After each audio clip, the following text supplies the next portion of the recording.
Obamacare, a real problem for Democrats in this year's midterm elections, with top party operatives working on a battle plan now to try and blunt it.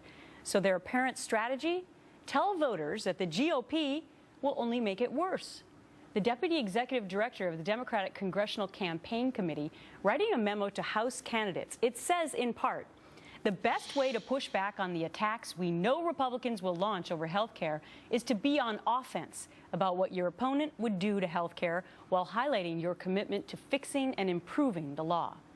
Joining me now, David Drucker, senior correspondent at the Washington Examiner. So in this memo, David, there are supposedly 17 poll-tested lines of attack.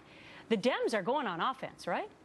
Well, they are, and they should be, because that's the only way you're really going to defend against an easy attack for Republicans. People don't really like the law. Some of these points of attack are that Republicans would make the problem worse because they would empower insurance companies again, according to this memo, and that they would increase prescription drug prices. And it seems like the war on women is coming back in this memo as well. Well, the war on women is going to be a feature of both House and Senate Democratic candidates. It's something where Democrats have had an advantage. It does poll well. Republicans have had problems with female candidates.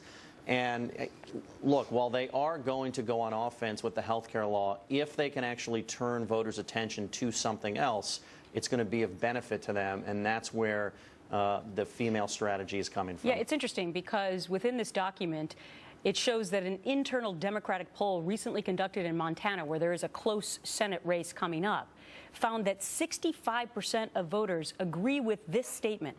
We've wasted too much time talking about Obamacare, and we have other problems to deal with. 65% agreed with that. So the internal polls, I guess, are telling Democrats that they might have a chance here.